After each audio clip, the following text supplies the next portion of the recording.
Dear student, आज का topic है सीरीज़ इन्वर्टर। इससे प्रीवियस लेक्चर में हमने इन्वर्टर्स क्या होते हैं और उनकी क्लासिफिकेशंस के बारे में पढ़ा था। तो मैं एक बार वापस सबको रिमाइंड करा दूँ, इन्वर्टर क्या होते हैं। इन्वर्टर पावर इलेक्ट्रॉनिक्स डिवाइसेस है जो कि डीसी पावर को एसी पावर में कन्वर्ट करते हैं। और आज हम पढ़ेंगे सीरीज़ इन्वर्टर के बारे में। तो सीरीज़ इन्वर्टर मतलब जो कम्यूटेटिंग कंपोनेंट होते हैं इंडक्टर और कैपेसिटर लोड के साथ जब सीरीज़ में कनेक्टेड होते हैं तो उस इन्वर्टर को हम सीरीज़ इन्वर्टर कहते हैं। और यहाँ पर सबसे ध्यान रखने की जो चीज़ है वो ये है कि यहाँ पर कम्यूटेटिंग कंपोनेंट्स जिनकी बात कर रहे हैं हम इंडक्टर और कैपेसिटर की, उनकी वैल्यू को हम इस तरह से सेलेक्ट करते हैं कि सर्किट एक अंडर डैम्प्ड सर्किट बने ताकि एनोड करंट इटसेल्फ ही जीरो हो जाए। जिससे क्या होगा कि SCR ऑटोमेटिकली टर्न ऑफ हो जाए तो सेल्फ कम्यूटेशन हो। तो इसलिए सीरीज़ इन्वर्टर को हम सेल्फ कम्यूटेटेड और लोड कम्यूटेटेड इन्वर्टर भी कहते हैं। ये एक सर्किट डायग्राम बनाया हुआ है सीरीज़ इन्वर्टर का। सबसे पहला सर्किट देखिए, इसे यहाँ पे 2 थायरिस्टर हैं और ये जो कम्यूटेटिंग कंपोनेंट है कैपेसिटर इंडक्टर, ये लोड है हमारा R, इसके साथ सीरीज़ में कनेक्टेड है तो इसलिए इसे सीरीज़ इन्वर्टर कहते हैं। इस सर्किट की जो वर्किंग है उसे हम 2 मोड में डिवाइड करते हैं। जैसे मोड 1 कि जब थायरिस्टर T1 ऑन है और मोड 2 जब T1 ऑफ और T2 ऑन है। तो जब पहले मोड की बात करें T1 ऑन है तो करंट किस तरह से फ्लो होगी आप यहाँ देख सकते हैं। सर्किट में वोल्टेज सोर्स दी गई करंट T1 से कैपेसिटर, इंडक्टर, रजिस्टर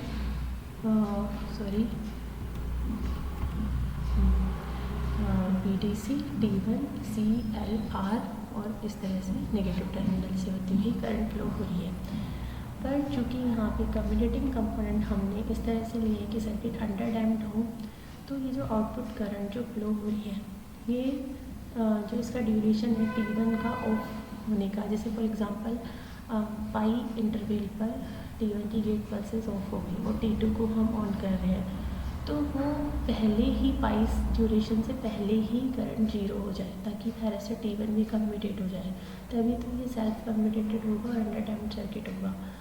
तो अभी हम इसकी वेवफॉर्म देखेंगे तब हमें समझ में आएगा। अभी आप यहाँ पे देखिए कि करंट जब T1 ऑन है तो कहाँ फ्लो हो रही है और जब T2 ऑन है तो देखिए T2 ऑन है, T1 ऑफ हो गया तो सप्लाई से ओपन सर्किट हो गया, डिस्कनेक्शन हो गया तो करंट अब कम्यूटेटिंग कंपोनेंट से ही फ्लो हो रही है, लोड से। इस तरह से इस सर्किट में से करंट फ्लो हो रही है T2 में। यहाँ पे मोड 1 में यही था कि जब T1 को ऑन कर रहे हैं तो कैपेसिटर चार्ज है किस पोलैरिटी से, यहाँ पे माइनस प्लस, और जब T2 ऑन हो गया तो कैपेसिटर की पोलैरिटी रिवर्स हो जाएगी। यहाँ पे अब जो करंट है यहाँ वेवफॉर्म आप देख सकते हैं। देखिए जैसे मोड 1 यहाँ तक था हमारा कि गेट पल्स हमें दी और मोड 1 यहाँ तक था, T1 का ड्यूरेशन यहाँ तक था। फिर हमने यहाँ पर दूसरे थायरिस्टर को गेट पल्स दे रहे हैं तो यहाँ तक T1 का टाइम था हमारे पास, बट आउटपुट करंट इस इंस्टेंट से पहले ही ऑफ हो गई यहाँ पर, जिसे हम, क्योंकि ये है हमारा, देख सकते हैं वापस देखिए ये एंगल है हमारा पाई, तो या T/2 इंस्टेंट कह दें हम, और यहाँ तक है पूरा हमारा T। तो ये T/2 टाइम है हमारा थायरिस्टर T1 के लिए, पर चूँकि पहले ही करंट जीरो हो गई, यहाँ देखिए T/2 से पहले ही, तो उस इंस्टेंट को हम कह रहे हैं omega R, pi upon omega R। तो करंट पहले ही ज़ीरो हो गई तो जो आउटपुट की करंट है देखिए पहले ही जीरो हो गई यहाँ पे। फिर उसके बाद कब आई है, जब हमने T2 को गेट पल्स दी तो उसकी वजह से नेगेटिव डायरेक्शन में है तो इस तरह से करंट फ्लो होगी, राइट। कैपेसिटर का देख लीजिए आप, वोल्टेज VC से प्लस VS की तरफ चार्ज हो रहा है और उसके बाद जंप कर जाएगा VS प्लस जो इसकी मिनिमम वोल्टेज है उससे, और इंडक्टर की जो वोल्टेज है उसको जस्ट इसके अपोजिट है कैपेसिटर की। तो ये वेवफॉर्म एनालिसिस था सीरीज़ इन्वर्टर का। अब इसके बाद हम बात करें पैरेलल इन्वर्टर की। तो पैरेलल इन्वर्टर क्या होता है, यहाँ पर जो कम्यूटेटिंग कंपोनेंट है इंडक्टर और कैपेसिटर, ये सोर्स वोल्टेज के साथ यहाँ पर पैरेलल में होते हैं तो इसे पैरेलल इन्वर्टर कहा जाता है। यहाँ पर भी दो थायरिस्टर हैं T1 एंड T2 और यहाँ पे वर्किंग मोड इस तरह से होगा। यहाँ पर जो लोड है वो एक तरह से ट्रांसफार्मर के थ्रू कनेक्टेड है और ट्रांसफार्मर की जो प्राइमरी है उसे हमने सेंटर टाइप कर रखा है, मतलब मिड में से है।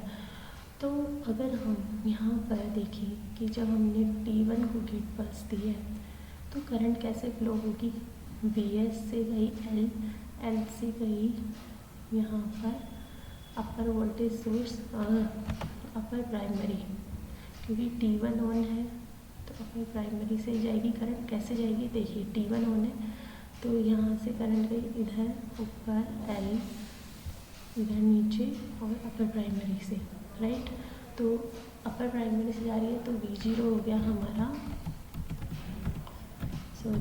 V0 हो गया हमारा प्लस Vs और इसकी वजह से कैपेसिटर हमारा चार्ज हो रहा है प्लस माइनस वोल्टेज से, पोलैरिटी ऊपर प्लस नीचे minus.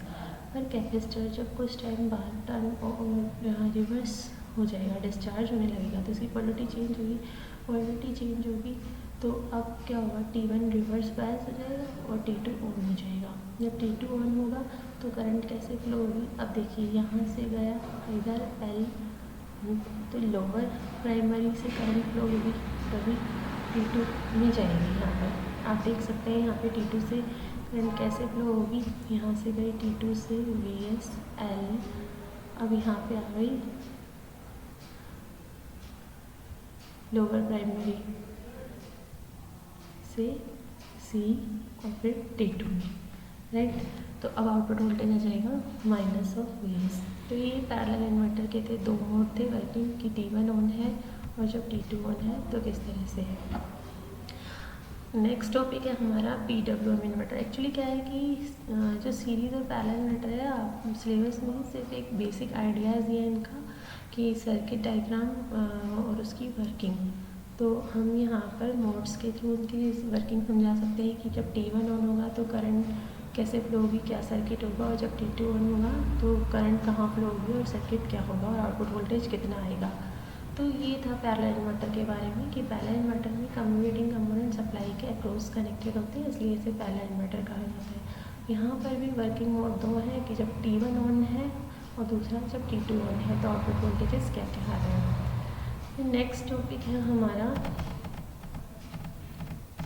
PWM inverter, pulse width modulated inverter. अभी तक जो हमने इन्वर्टर्स पढ़े थे ये कन्वेंशनल टेक्नोलॉजी वाले थे, अब हम पल्स विड्थ मॉड्यूलेशन टेक्निक पर जाएंगे।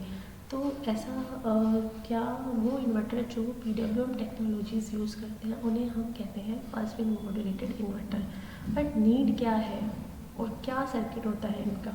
देखिए PWM जो इन्वर्टर्स होते हैं उनमें स्विचिंग डिवाइसेस लगी होती हैं, जैसे मॉसफेट है, IGBT है।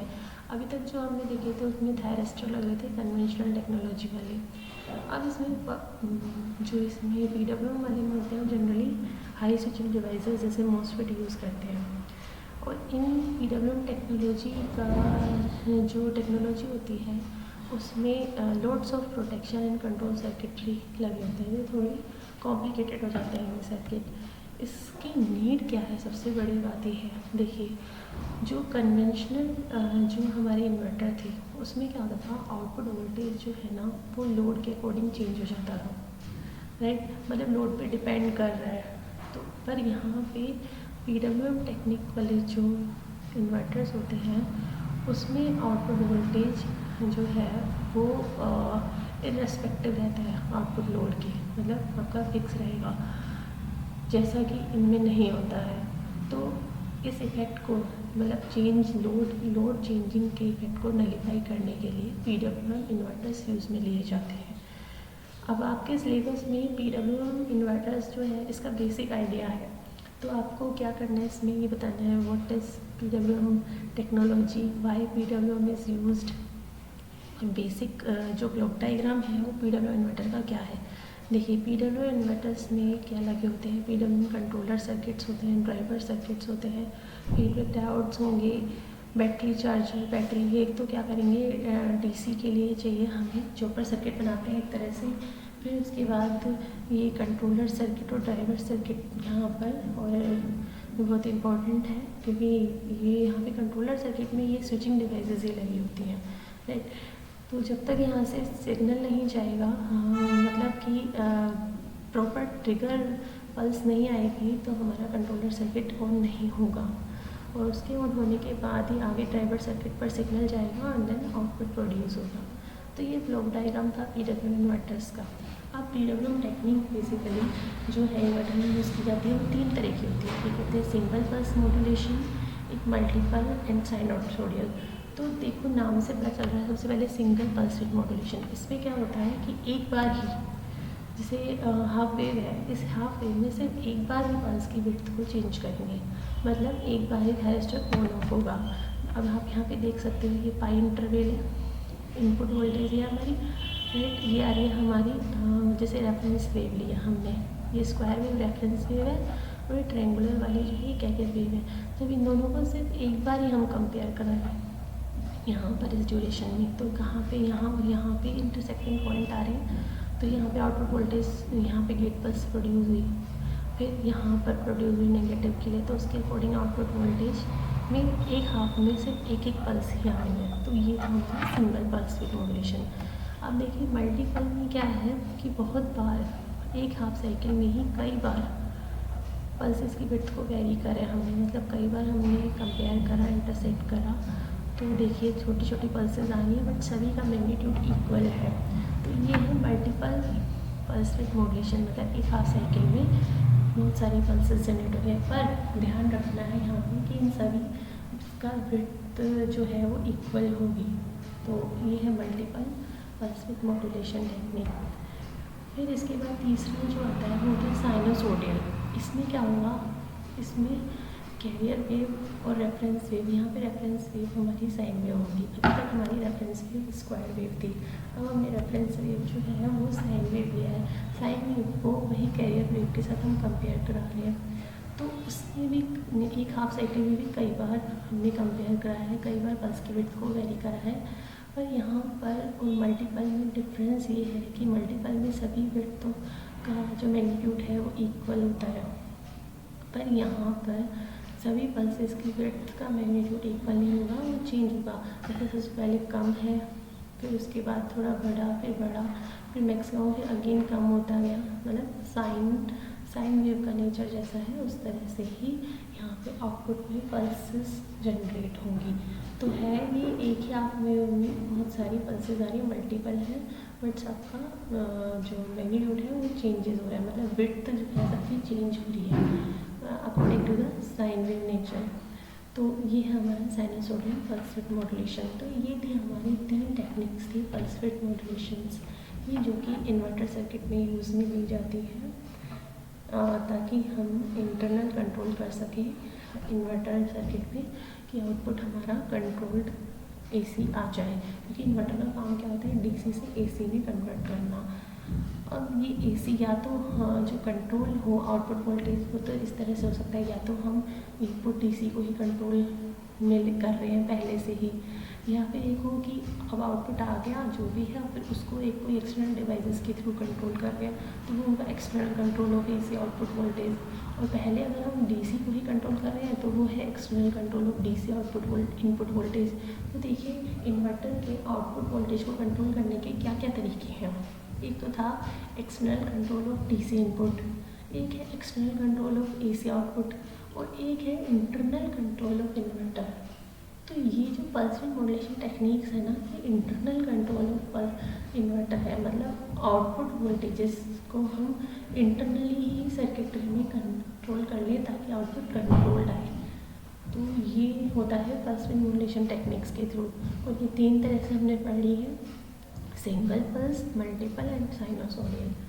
तो जो पावर इलेक्ट्रॉनिक्स का ये जो टॉपिक है आपका इन्वर्टर, इसमें यही था हमारे कि इन्वर्टर क्या होते हैं, उनके क्या क्लासिफिकेशंस हैं और क्या बेसिक प्रिंसिपल है, सीरीज़ इन्वर्टर क्या होते हैं, पैरेलल इन्वर्टर क्या होते हैं और पल्स विड्थ मॉड्यूलेटेड इन्वर्टर क्या होते हैं।